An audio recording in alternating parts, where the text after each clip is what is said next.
Inizio, proszę, postacić głos. Stylus.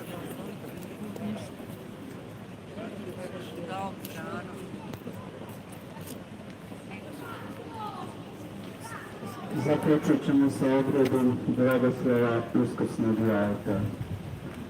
U ime Oca i Sina i Duha Svetoga. Mir vama. Draga braćo i sestre, okupljeni smo da pred uskrsnu radost blagoslovimo ovo uskrsno jaje, znak novoga života i Kristove pobjede nad smrću. Kao što se iz zatvorene ljuske rađa novi život, tako je Krist izišao iz zatvorenoga groba i darovao nam novi život u Bogu. Neka ovaj znak učvrsti našu vjeru u uskrsnuće, probudi našu nadu i potakne nas da živimo kao ljudi uskrsnuća. Gospodin s vama. Čitanje Svetog Evanđelja po Ivanu. Slava Tebi, Gospodine. U ono vrijeme reče Isus: ja sam uskrsnuće i život. Tko u mene vjeruje, ako umre, živjet će. I tko god živi i vjeruje u mene, neće umrijeti nikada. Riječ Gospodina.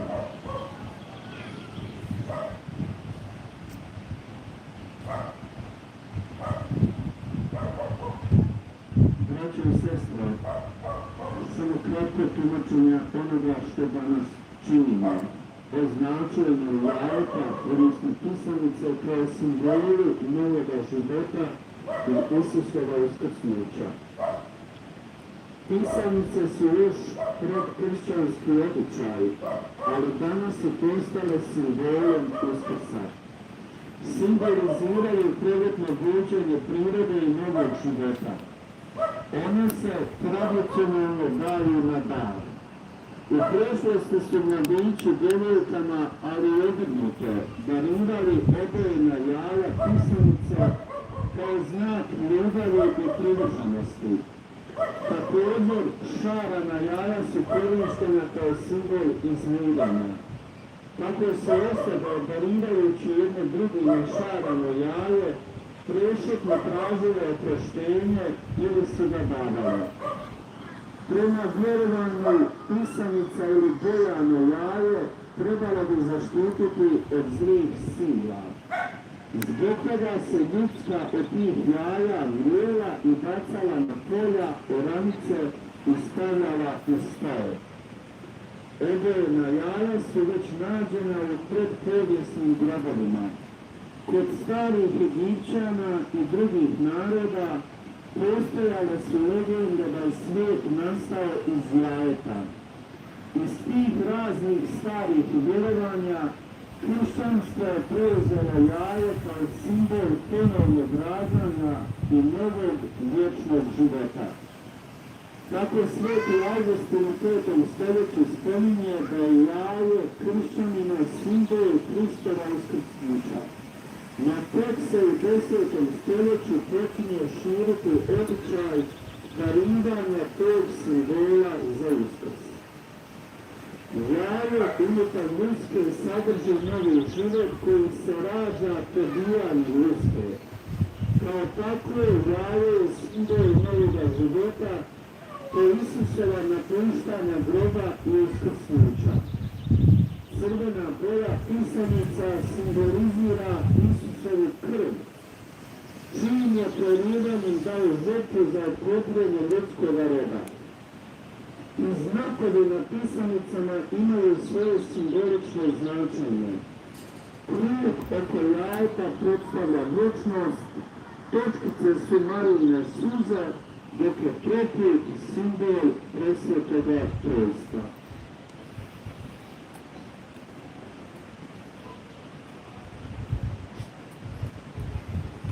Slijedi molitva vjernika. Braćo i sestre, zazovimo Boga Oca, koji nas je po uskrsnuću svoga Sina obnovio za život vječni. Za tebu da uvijek hrabro navješta Hristovo uskrsnuće, molimo te. Za sve kršćane da žive kao svjedoci novoga života, molimo te. Za naše obitelji, da budu mjesta vjere, nade i ljubavi, molimo te. Za sve pokojne, da ih Gospodin uvede u puninu uskrsne radosti, molimo te.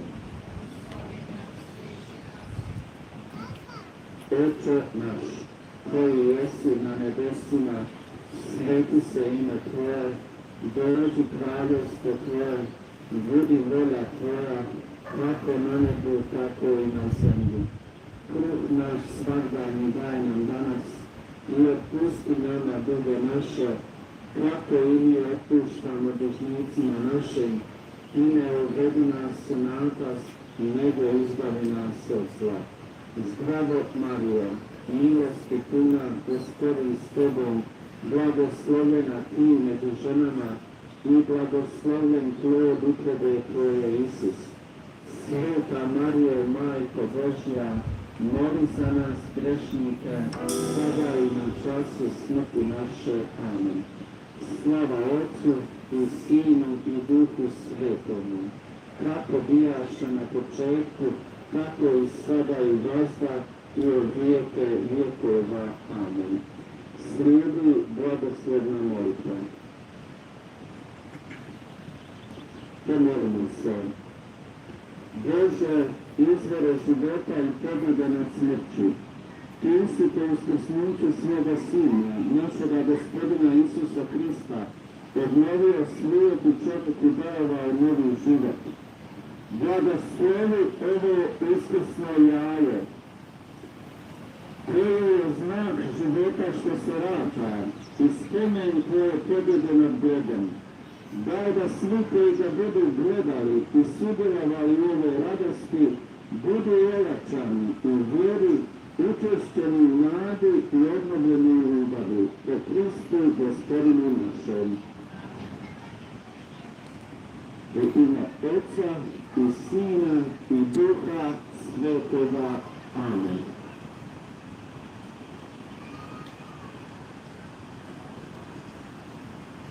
Na kraju završetak dobroga i blagoslova. Gospodin s vama.